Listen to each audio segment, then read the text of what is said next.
Hi everyone, my name is Robert Tinajero. I am little Robert's dad, and I'm here to teach you a few tips on getting your kids to learn and love basketball and tennis. So let's get started. So I want to first start with some general information. First off, if you want your kid to love a sport, I would suggest not pushing them too hard when they are very young. Because if you do this, they may end up hating the sport and never want to try it later. So I would suggest find small ways to introduce the sport to your student so they can do it in an enjoyable manner.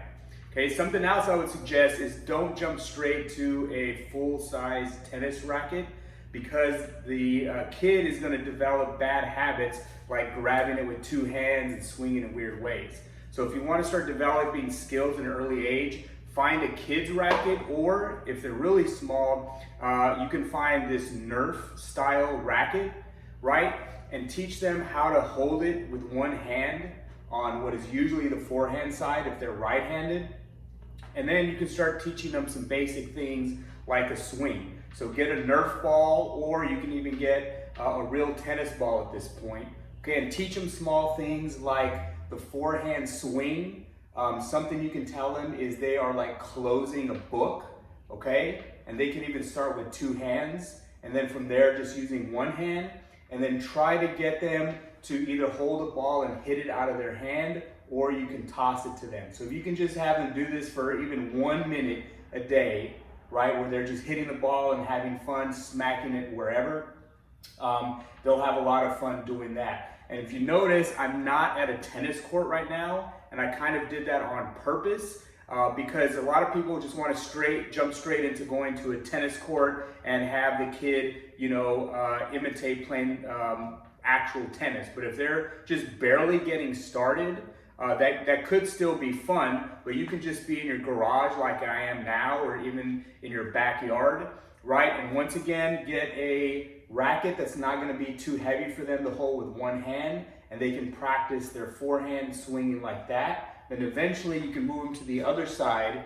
and you have two options, which is the one-handed forehand, where they're holding it with the same hand. So don't let them switch, okay? It should be the same hand as the forehand, and they can swing like this. Same thing, imagine they're closing a door or closing a book. Okay, if you really want to on the backhand side, they can add the second hand to the top and swing that way for a two-handed backhand. Okay, on the forehand, keep it to one hand. Okay, so forehand, always one hand. Backhand, it can be one hand or two hands.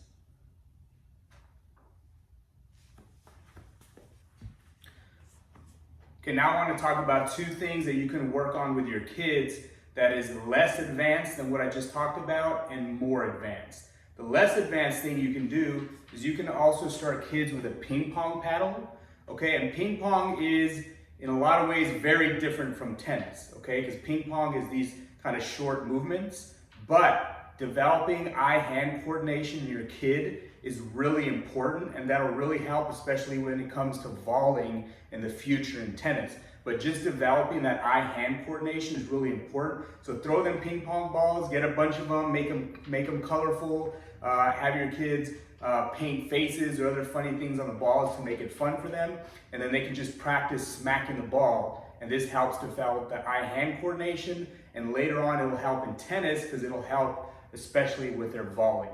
Okay? Secondly, if you've already worked on the forehand and the backhand with your kid, okay, next thing you can work on is the serve. Okay, once again, you don't have to be at a tennis court. You can just be in your garage, in the backyard.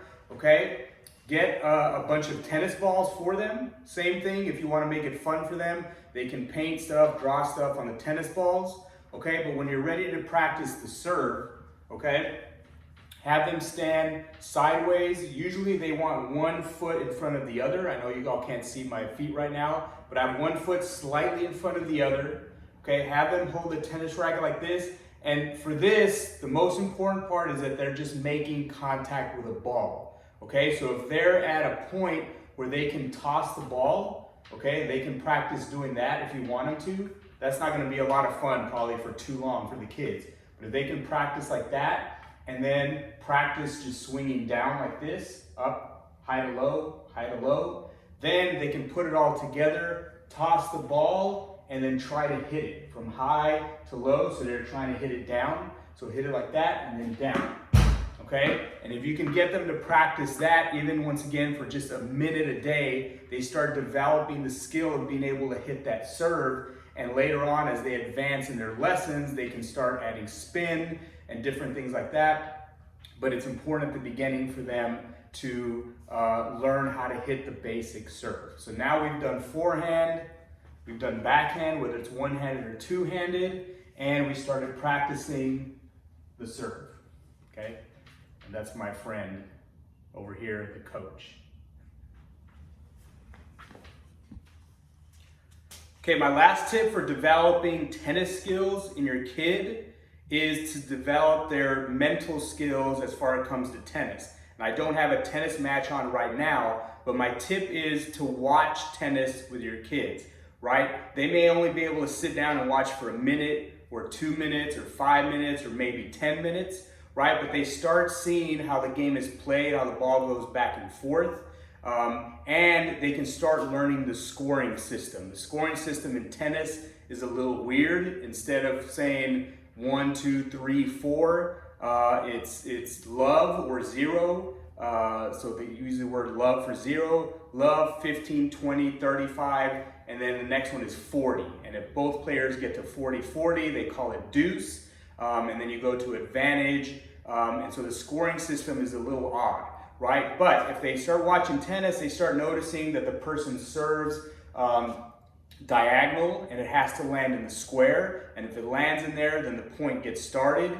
You'll notice that the player gets 2 chances to get a serve in, then they move to the other side and hit a serve the other way. So small little things like that as your kid is watching, and if you know tennis yourself, you can start pointing out things to them. And if you don't, then it's a fun activity for you all to learn together, right? You might think like, why is that person hitting over here? Or why are those extra lines on the side of the court? Or what does deuce mean? Or what is this weird scoring system of, the score is 6-3, 6-2, 7-5. What does that even mean? And you can look up information, you can look up videos on YouTube, and find plenty of tutorials. So watch the game with your kid, that will help make it fun. And if you can take them to a live event, that would be great as well, because they see all these people watching the tennis players play. You get to be a little more up close, and it just makes it a great experience for your kid. And there's my other friend. So now let's talk basketball. And if I didn't mention before, the reason I'm doing basketball and tennis is because I love those two sports. I played tennis starting in middle school. I played in college, and basketball I've always loved playing. I still play in a league. And so I want my son, little Robert, to love basketball and tennis besides the other sports. And so one basic thing that everybody knows is you can buy your kid a little hoop that you hang over the door, put it up in his room. And once again, don't, force them to practice every day for 30 minutes, or they may end up hating the sport. But if you set up something like this, little Robert on his own sometimes wants to shoot stuff in here. Sometimes it's the basketball, sometimes it's a toy, sometimes it's a sock, and he just starts developing this idea of throwing something in the hoop to score a point. Okay, now I'm going to get into some other tips. And here I have another friend.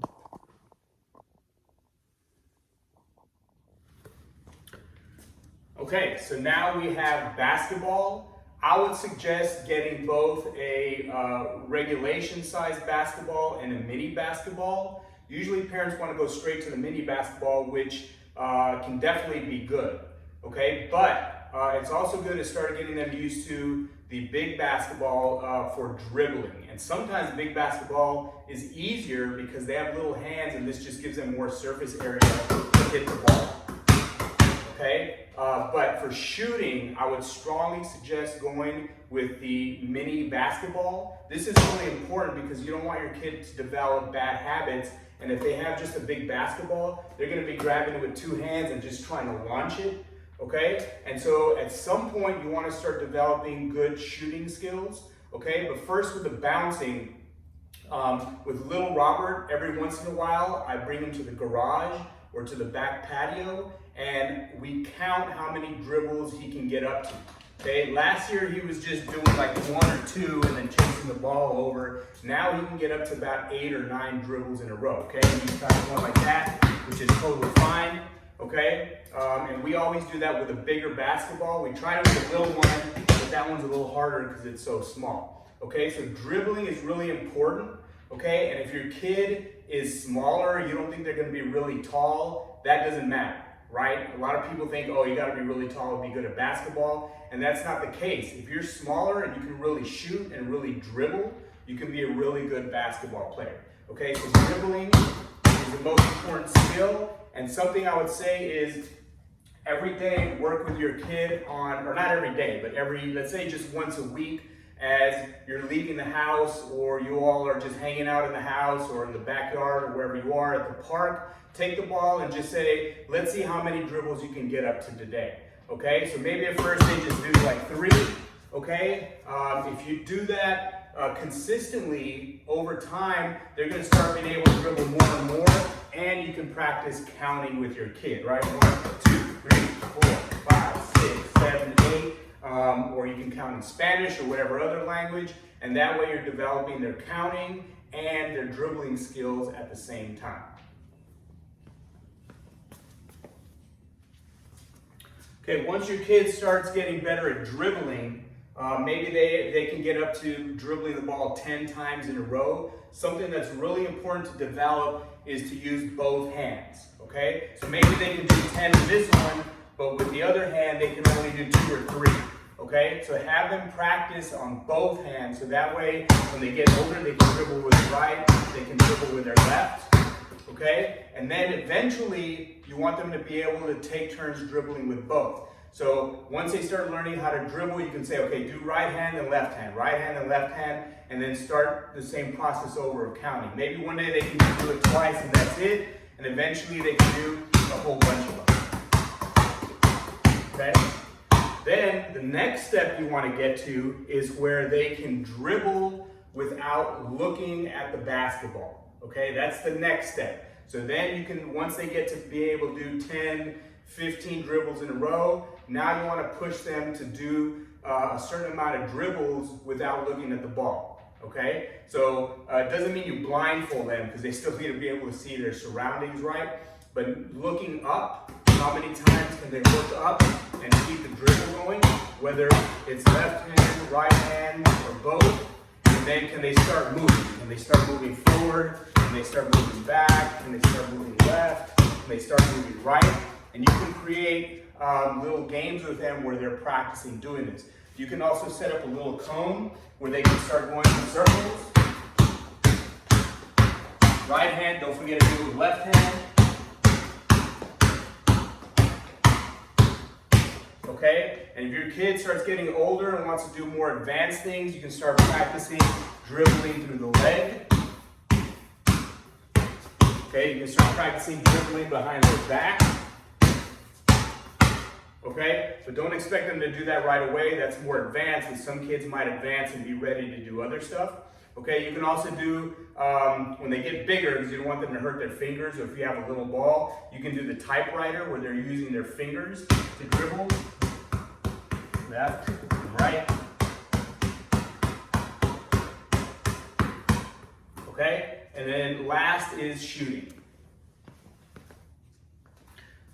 Okay, when it comes to shooting, once again, don't make the mistake of starting your kid on a basket that's really high. I know most parents are gonna do that, but sometimes you see kids that consistently play on a hoop that's too high, and they're playing with a big size ball, the regular size ball, and so they're developing bad habits like trying to launch it like that, or however, we're doing the granny shot, which is fine if you're having fun, but if you're trying to develop real skills, you want to start with a basket that's a little taller than they are, so they're having to shoot up, okay? And then try to get them out of the habit of just throwing different ways, okay? The proper way to shoot is to use one hand, whether they're right-handed or left-handed.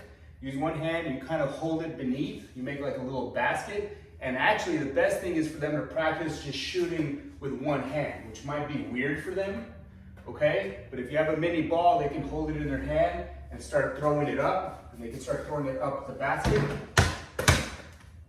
They bend their knees and shoot up like that, okay? So practice the shooting with one hand.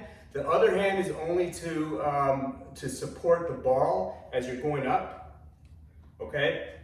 But have them practice with one hand, and once again, maybe they only do it for 30 seconds every day or every other day. Have them bend their knees, use one hand, and shoot towards a basket, and that's a great way to develop their shooting skills.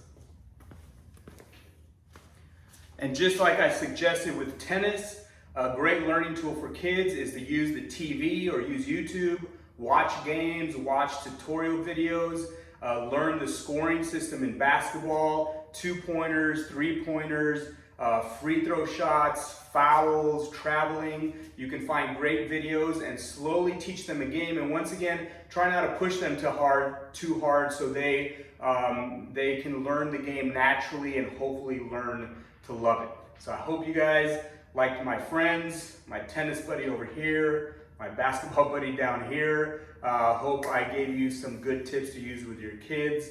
And you all have a great rest of the day or evening. And feel free to reach out to me if you want any more tips or resources. See y'all later.